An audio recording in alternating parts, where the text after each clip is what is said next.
হলদিয়া মেচেদা গুরুত্বপূর্ণ রাজ্য সড়কের পাশেই তমলুকের শঙ্করারা বাসপুল এলাকার তমলুক মিনি পরিবহন ড্রাইভার্স অ্যাসোসিয়েশনের অস্থায়ী অফিস ঘিরে একাধিক অভিযোগে তীব্র চাঞ্চল্য।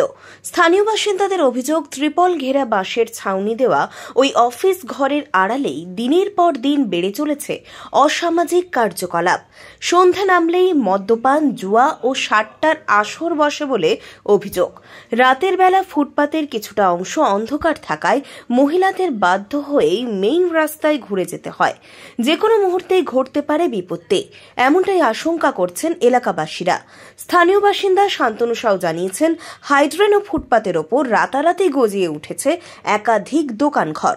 এর ফলে শহরের প্রধান নিকাশি ব্যবস্থা ভেঙে পড়ছে। পাশাপাশি ফুটপাত দখল হওয়ায় পথচলতি মানুষ, বিশেষত মহিলাদের চলাচলে সমস্যা হচ্ছে। রাতে এলাকাটি অন্ধকারে ডুবে থাকে, ফলে মদ্যপান, অশ্লীল ব্যবহার ও সমাজ বিরোধী কার্যকলাপ বাড়ছে। কয়েকদিন আগেই প্রতিবাদ জানাতে গিয়ে স্থানীয় বাসিন্দাদের সঙ্গে ঝামেলাও বাধে বলে অভিযোগ। ঘটনার খবর পেয়েই এলাকায় আসেন তমলুক পৌরসভার চেয়ারম্যান দীপেন্দ্র নারায়ণ রায়। শান্তনুর দাবি, চেয়ারম্যান এলাকা পরিদর্শনে এসে আশ্বাস দিয়েছেন বিষয়টি দেখবেন।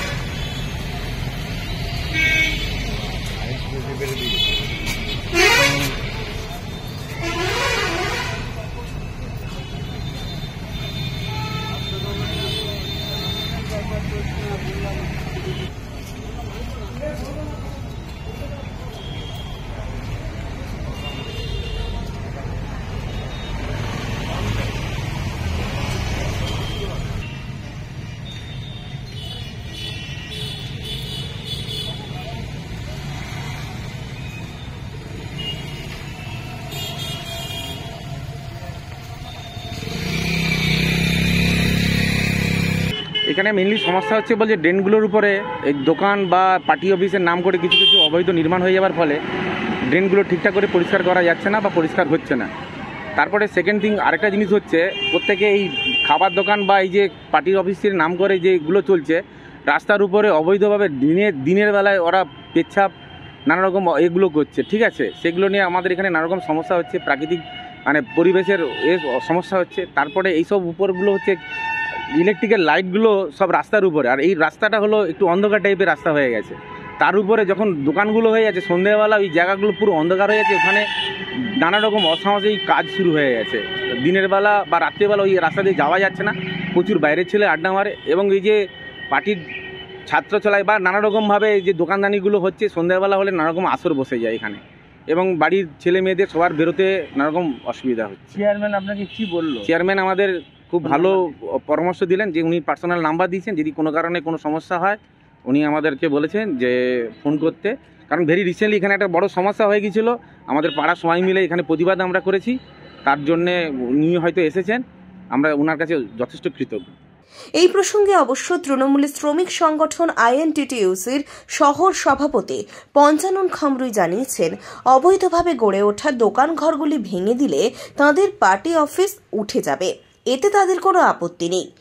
তমলুক পৌরসভার নিমতলা থেকে মানিকতলা পর্যন্ত সরকার যেভাবে ঘোষণা করেছিল যে হাইড্রেনের উপরে রাস্তা পরিষ্কার করা, আমরাও বলেছিলাম অবশ্যই পরিষ্কার হোক, কিন্তু দেখতে পেলাম যে দোকানদার রাস্তার উপরে বা ড্রেনের উপরে আস্তে আস্তে হচ্ছে। প্রশাসন তার প্রশাসনের কাজ করছে, নিশ্চয়ই ওদেরকে উঠে যেতে হবে।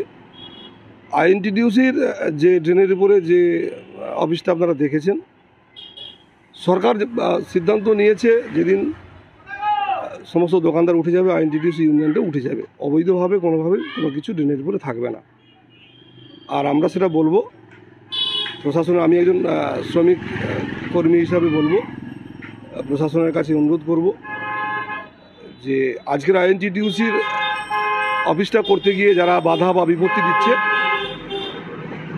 তাদের উদ্দেশ্যে বলবো, আইএনটিটিইউসির অফিসটাও যেমন ড্রেনের উপরে রাখাটাও ঠিক নয়, তেমনি আরও যে 10টা দোকান রয়েছে তারও বিরুদ্ধেও প্রতিবাদটা করুন, সবার বিরুদ্ধে প্রতিবাদ করুন। শুধু অনলি ওই আইএনটিটিইউসির বিরুদ্ধে প্রতিবাদ না করে সব দোকানদারের বিরুদ্ধে প্রতিবাদ করুন, তাহলে আপনার প্রতিবাদটা ঠিক সঠিক হবে, এটা আমি মনে করি। আর একটা অভিযোগ আছে ওই অফিসে নাকি অসামাজিক কাজকর্ম এলাকাবাসীর যারা ওই এলাকার যারা অভিযোগ করেছে আমি নিশ্চিত করে বলতে পারি তারা তৃণমূল কংগ্রেসের বিরোধী। তারা তৃণমূল কংগ্রেসকে ভালো চায় না। তৃণমূল কংগ্রেসের শ্রমিক সংগঠন তারা কখনো ভালো মেনে নিতে পারেনি, তাই এই প্রতিহিংসামূলক কথাবার্তা বলেছে। এরা মানে তৃণমূলের বিরুদ্ধে, আইএনটিটিউসির বিরুদ্ধে, এরা বিজেপির সমর্থক। এরা চায় না যে তৃণমূলের বা আইএনটিটিউসির সংগঠন প্রতিষ্ঠাপাক, এর বিরুদ্ধে এই কথাগুলো বলেছে। এরা কখনো বৈধতা পায় না, এরা করে না। তৃণমূল আইএনটিটিউসি কর্মীরা এই ধরনের কাজে লিপ্ত কখনোই হয় না, থাকে না। যদিও এই বিষয়ে বিজেপির তমলুক সাংগঠনিক জেলার সাধারণ সম্পাদক মধুসূদন প্রামাণিক জানিয়েছেন, সন্ধে হলেই অফিসে মদ গাঁজার আসর বসে। পুলিশ সব জেনেও কোনো ব্যবস্থা নেননি। যে রাস্তা রয়েছে, অ্যাপ্রক্স রোড রয়েছে, রোডের উপরে আপনারা দেখছেন কোনো দোকান হয়েছে, কোনো পার্টি অফিস হচ্ছে, কোনো ইউনিয়ন অফিস হয়েছে, মানুষ চলা খুব ভার। পৌরসভা থেকে কোনো তাদের প্রতি কোনো বিহেভ নেয়নি। আর আপনি যে কথা বলেছেন, আমি তো রোজ মানে ইভিনিং ওয়ার্ক করতে যাই। হ্যাঁ, রোডের ড্রেনের উপরে যে ইউনিয়ন অফিসটা রয়েছে, ওখানে ড্রাইভারকে জিজ্ঞাস করলে ড্রাইভারে বলে দেবে যে ওখানে বসে অসামাজিক কাজ চলে। অসামাজিক রাত্রিবেলা ড্রিঙ্কস করে, এছাড়াও শুকনা কিছু খাবার ওখানে চলে, যেটা গাঁজা যোগদা বলা হয়। পুলিশ ওগুলো জানে অসামাজিক কাজ চলে, কিন্তু এইভাবে চলতে থাকলে আর শঙ্করা বীজের মতো এলাকা, তমলুক শহরের মতো এলাকা দুষ্কৃতিতে আড্ডা বেড়ে যাবে। আমি প্রশাসনকে কাছে আগ্রহ করবে ইমিডিয়েটলি ওইসব জায়গা ওইসব ঘুঘু নষ্ট করে দেওয়া উচিত। কারণ চটি চাটা পুলিশ এগুলো কিন্তু আর তুলবে না, এটা বাস্তব কথা। আর আপনি বলছেন তৃণমূলের কথা, তৃণমূল তো করবেই, কারণ তার দলের লোক তো। তার দলের যখনই দেখবে অসামাজিক কাজে জড়িয়ে গেছে, যেসব ড্রাইভার হোক বা যেসব মানুষ অসামাজিক কাজে জড়িয়ে যাবে, তখনই দেখো বিজেপিরে তুলে দেবে। আপনি ধরে দেখা কোনো বিজেপি কিনা, এটুকু বলতে পারি আমি। ধরে দেখা, তা প্রমাণ করুক। আমি এটুকু ভরক বলতে পারি ওই ইউনিয়ন অফিসটা টোটালটাই হচ্ছে টিএমসির। এই প্রসঙ্গে এলাকার তৃণমূল কাউন্সিলর দেবশ্রী মাইতি জানিয়েছেন, ফুটপাত এবং হাইড্রেন দখলমুক্ত করা জরুরি। এতে মানুষের চলাচলে সমস্যা হচ্ছে। একদম দখলমুক্ত করা উচিত, কারণ আমাদের যে ফুটপাতটি রয়েছে রাস্তার পাশে, সেটা যদি দখল হয়ে যায় তাহলে মানুষজন চলাচল করবে কীভাবে? অ্যাক্সিডেন্ট হতে পারে, বিভিন্ন দুর্ঘটনা ঘটতে পারে। তো এটা আমি সবসময়, সরকার যদি চায় এটা দখলমুক্ত করতে, আমি সবসময় সরকারের সঙ্গে আছি। আমার ওয়ার্ড কমিটি পূর্ণ সহযোগিতা করবে। এবং যারা দোকানগুলো দিয়েছে তাদের ম্যাক্সিমাম কিন্তু স্টল আছে, তারা স্টলে ব্যবসা করুক। এবং যে গরিব মানুষের স্টল নেই হয়তো, সেটা সরকারের কাছে অনুরোধ করব। মানুষের তো পেটের একটা ব্যাপার আছে, তাই এটা একটু সরকারকে বিবেচনা করতে বলবো, তাদেরকে যদি পুনর্বাসন কোথাও কিছু দেওয়া যায় ব্যবসা করার জন্য। আর আপনি যেটা বললেন যে আইএনটিটিউসির অফিস, এটা আমারও চোখে পড়েছে। যেহেতু দলীয় ব্যানার লেখা আছে সেখানে, আমি কিছু বলিনি। কিন্তু যদি সরকারের মনে হয় যে ফুটপাত দখলমুক্ত করার জন্য ওই অফিসটিও তুলে দিতে হয়, তাহলে তুলে দিতে হবে। এটা কোনো অসুবিধা নেই, আমরা সহযোগিতা করব। আর একটা অভিযোগ, ওই অফিসে অসামাজিকমূলক কাজকর্ম হয়। না দেখুন, আমি এটা এখনও পর্যন্ত কোনোদিনও দেখিনি। আর এমনকি ওর একটু পাশেই আমরা ওয়ার্ড কমিটি 7:30 8টা পর্যন্ত, ওখানে আমি আমার কাউন্সিলর অফিসটা, ওখানেই সন্ধ্যেবেলায় আমরা 7:30 8টা অবধি থাকি। তখনও পর্যন্ত কিন্তু কোনো অসামাজিক কাজকর্ম হয়নি। তারপরও কোনো কিছু হয় কিনা আমার জানা নেই, আমি খোঁজ নিয়ে দেখছি। পুলক বেরার রিপোর্ট, খবর BCBS।